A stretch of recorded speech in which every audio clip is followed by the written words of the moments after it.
जोहार, मैं आनंद कुमार और आप देख रहे हैं जनमन की बात। दोस्तों, क्या वास्तव में झारखंड की पहचान दो हिस्सों में बंट रही है? क्या सरना बनाम चर्च की बहस सिर्फ धर्म की नहीं बल्कि अस्तित्व की लड़ाई बन चुकी है? दोस्तों, आज हम तथ्यों, जमीनी हकीकत और असली राजनीति को पूरी तरह से खोल कर समझेंगे, बगैर किसी मिथ के, बगैर किसी अफवाह के।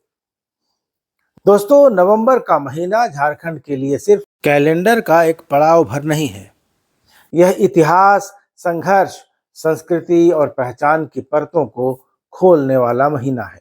8 नवंबर से 15 नवंबर तक आस्था, प्रतिरोध और अस्मिता की जितनी कहानियां झारखंड की धरती पर दर्ज हैं, शायद ही भारत के किसी और राज्य में ऐसी कहानियां, ऐसे संघर्ष, ऐसे प्रतिरोध दर्ज होंगे।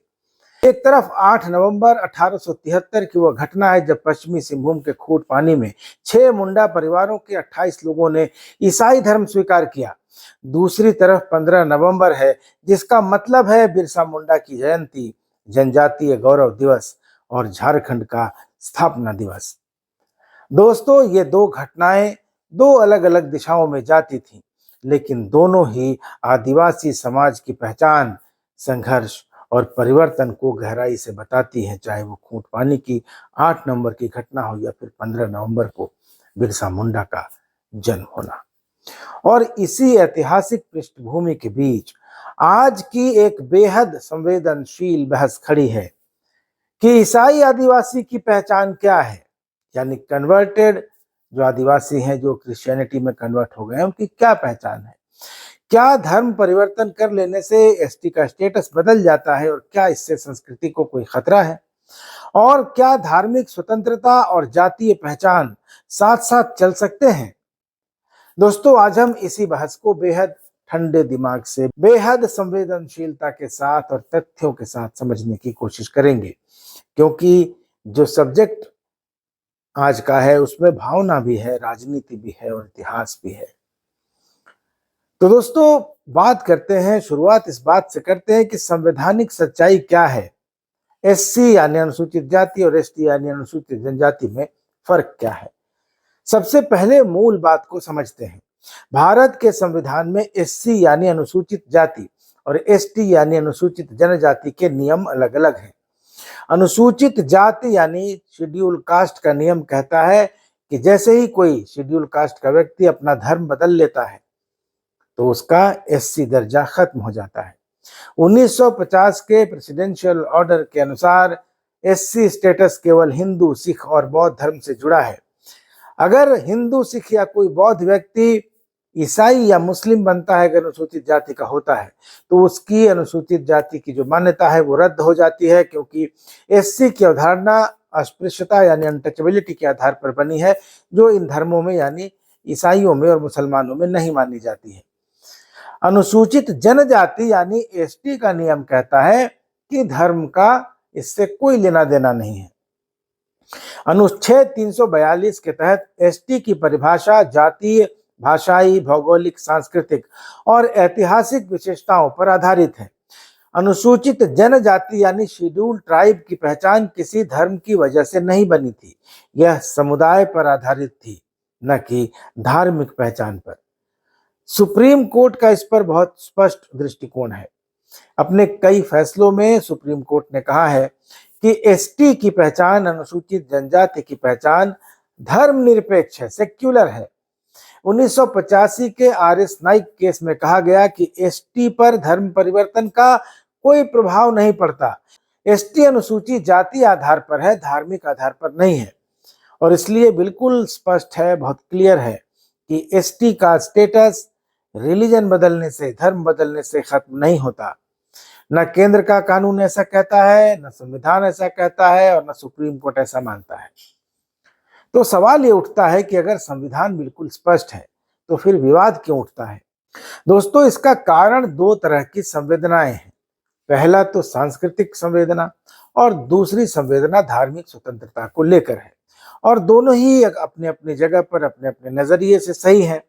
पहला पक्ष यानी सरना आदिवासी संस्कृति बचाने की चिंता जताते हैं, और कुछ संगठन, कुछ समुदाय और कुछ स्थानीय लोग ये मानते हैं कि आदिवासी पहचान सिर्फ रक्त रेखा, ब्लड लाइन नहीं है। यह सरना, सोहराय, कर्मा, सरहुल जैसी परंपराओं से जुड़ी है। और इनका तर्क है कि यदि कोई आदिवासी ईसाई धर्म अपना लेता है, सरहुल मनाने की जगह क्रिसमस मनाता है, अखड़ा में जाने की जगह चर्च जाने लगता है, पारंपरिक देवी देवताओं की पूजा छोड़ देता है, सांस्कृतिक कार्यक्रमों में हिस्सा लेना कम कर देता है, छोड़ देता है, तो वे कहते हैं कि अगर ऐसा होता रहा तो धीरे धीरे तो आखिरकार आदिवासी संस्कृति कमजोर होगी और एक दिन खत्म हो जाएगी। ऐसे लोगों का ये डर है दोस्तों कि परंपराएं गायब हो रही हैं, गांवों में नए धार्मिक ढांचे बढ़ रहे हैं, भूमि पूजन, प्रकृति पूजन की जगह नई प्रथाएं आ गई हैं। और इसलिए वे पूछते हैं कि अगर सांस्कृतिक जड़ें ही बदल जाए तो फिर एसटी का लाभ उसी रूप में क्यों मिले। यह एक भावनात्मक और संवेदनशील चिंता है, इसे नकारा नहीं जा सकता। लेकिन दूसरा पक्ष यानी जो आदिवासी ईसाई बन चुके हैं, उनका भी अपना तर्क है। ईसाई आदिवासी समुदाय कहता है कि धर्म बदलने से नस्ल नहीं बदल जाती, हमारी भाषा, भूमि, वंश और संस्कृति वही है जो बाकी आदिवासियों की है। वे अपनी बात रखते हुए कहते हैं कि हम संथाली, मुंडारी, कुड़ुख ये सब जनजातीय भाषाएं बोलते हैं, हमारा खान पान भी वही है, हमारा विवाह समारोह भी वही है, मांदर, नगाड़ा सब कुछ हमारे घर परिवार में जीवित है। तो सारे काम हम वैसे ही करते हैं जैसे बाकी आदिवासी करते हैं। चर्च जाना एक आस्था है, लेकिन हम सरहुल, कर्मा, बाकी जनजातीय पर्व मनाते हैं, अखड़ा में भी जाते हैं। उनका कहना है कि हम ईसाई हैं, धर्म से हम ईसाई हैं, लेकिन हम 100% आदिवासी ही हैं। हमारी जातीय पहचान, हमारी भूमि और हमारे अधिकार धर्म बदलने से बदल नहीं जाते। और उनका तर्क भी दोस्तों अपनी जगह मजबूत है। अब आते हैं 1873 के खूंट पानी धर्मांतरण के मसले पर। यह झारखंड के इतिहास का सबसे पहला बड़ा दस्तावेजी परिवर्तन था, यानी वो कन्वर्जन जो दर्ज किया गया। और इस घटना ने दो बातें साफ की। आदिवासी समाज समय के साथ साथ बदलाव स्वीकार करता रहा है, और यह बदलाव हमेशा संघर्ष और संवेदनाओं के बीच से गया है। और इसके बाद यानी खूंट पानी में जब मुंडा आदिवासियों ने धर्मांतरण किया, उसके बाद संथाल परगना, खूंटी, चाईबासा, पलामू, रांची, इन सभी क्षेत्रों में 19वीं और 20वीं सदी में सामाजिक धार्मिक बदलावों के कई दस्तावेज, कई प्रमाण मिलते हैं। और इन बदलावों ने झारखंड के सामाजिक ढांचे को एक नई दिशा दी है। दोस्तों, पिछले 20-25 सालों में झारखंड में कई नए मुद्दे उभरे हैं।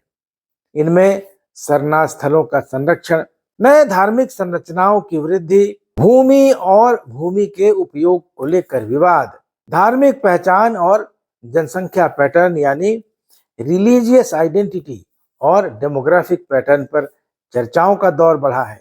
और इन सब के कारण सांस्कृतिक असुरक्षा भी बढ़ी है और धार्मिक स्वतंत्रता का सवाल भी खुलकर सामने आया है।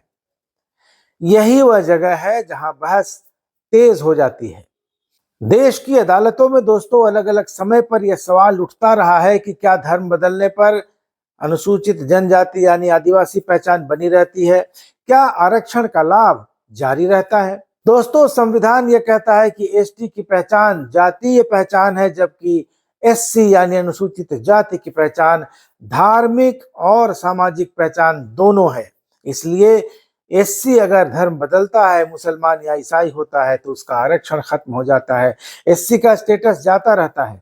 लेकिन अनुसूचित जनजाति यानी एसटी के मामले में ऐसा नहीं होता। अगर कोई अनुसूचित जाति धर्म बदलता है तो अनुसूचित जाति का नहीं रहता, उससे बाहर हो जाता है। लेकिन जब कोई अनुसूचित जनजाति यानी आदिवासी अगर धर्म परिवर्तन करके ईसाई या मुसलमान बन जाता है तो भी उसकी एसटी पहचान बनी रहती है, उसका आरक्षण, उसकी सुविधाएं जो सरकार ने उसको आदिवासी होने के नाते दी हैं वो जारी रहती हैं। और इसको लेकर कई बार अदालतों में मामले भी गए, लेकिन किसी भी कोर्ट ने अब तक ऐसा नहीं कहा कि एसटी धर्म बदलने पर एसटी नहीं रहता, उसका दर्जा खत्म हो जाता है। 2019 के बाद झारखंड की राजनीति थोड़ी भावनात्मक हो गई। धर्मांतरण, जनसंख्या संतुलन, आदिवासी पहचान, अवैध घुसपैठ, भूमि कानून, सरना कोड, ये मुद्दे हावी होते चले गए, चर्चा का केंद्र बनते चले गए। हर पार्टी की अपनी अपनी राजनीति है, लेकिन इस मुद्दे की जड़ लोगों की अपनी चिंताएं हैं, पहचान, संस्कृति और अस्मिता का सवाल है। तो दोस्तों, आप पूछेंगे कि इसका समाधान क्या है? मेरी नजर में समाधान ये है कि संविधान सबसे पहले क्लैरिटी दे, स्पष्टता दे। संसद बिल्कुल साफ शब्दों में अनुसूचित जाति और अनुसूचित जनजाति के नियमों को अलग अलग परिभाषित करे, ताकि लोगों में कोई भ्रम न रहे। तो जिस तरह से अनुसूचित जाति के मामले में यह क्लैरिटी है कि अगर कोई हिंदू, बौद्ध या सिख अनुसूचित जाति का व्यक्ति ईसाई या मुसलमान बनता है, तो उसकी अनुसूचित जाति की जो मान्यता है वो खत्म हो जाती है, उसको मिलने वाले आरक्षण समेत सभी अधिकार सुविधाएं खत्म हो जाती हैं। उसी तरह से एसटी के मसले पर भी सरकार को स्पष्ट कानून, स्पष्ट क्लैरिटी देनी चाहिए कि अगर कोई एसटी धर्म बदलता है तो सरकार की नजर में क्या वो होगा, क्या वो एसटी बना रहेगा या उसकी मान्यता खत्म हो जाएगी। ये क्लैरिटी मिलनी चाहिए ताकि कोई भ्रम न रहे। ये जो डिलिस्टिंग जैसी मांगे उठती रहती हैं, कई बार अदालतों में मामले जाते रहते हैं, ये न जाए, बिल्कुल स्थिति क्लियर रहे। दूसरा समाधान ये हो सकता है कि सामाजिक संवाद हो। सभी आदिवासी समुदाय, सरना मानने वाले भी और चर्च जाने वाले भी एक साथ बैठें, बात करें, अपने त्योहार साझा करें और आपसी मतभेदों को दूर करें। पहचान को धर्म से ऊपर मानने की जरूरत है। एक समाधान ये भी हो सकता है, राष्ट्रीय और संवैधानिक दृष्टि बिल्कुल साफ है कि एसटी की पहचान धर्म नहीं बल्कि जातीयता से तय होती है। किसी को अपना धर्म बदलने का अधिकार है और किसी को अपनी संस्कृति बचाने का अधिकार भी है, और इन दोनों अधिकारों का सम्मान जरूरी है। तो दोस्तों, अंत में बस एक बात कि आदिवासी होना खून की पहचान है, धर्म की नहीं। अगर हम अपने ही समुदायों के बीच दीवारें खड़ी करेंगे तो नुकसान सिर्फ उन्हीं को होगा जिन्होंने सदियों तक अपनी जमीन, जंगल और संस्कृति की रक्षा के लिए अपना लहू बहाया है। दोस्तों, हमें याद रखना चाहिए, पहचान बांटने से नहीं, सहेजने से बचती है। अगर संवाद होगा, अगर सम्मान होगा, तथ्यों की समझ होगी, तो यह बहस हमें तोड़ेगी नहीं बल्कि और मजबूत बनाएगी। दोस्तों, आप क्या सोचते हैं? अपनी राय कमेंट बॉक्स में जरूर दीजिएगा, लेकिन भाषा मर्यादित रखिएगा और तर्क और तथ्य के साथ अपनी बात रखिएगा, ताकि ये हम जान सकें कि अगर एससी के लिए जिस तरह से पहचान तय कर दी गई है, उसी तरह से आदिवासी की पहचान क्या धर्म से तय होती है या फिर नस्ल और परंपराओं से?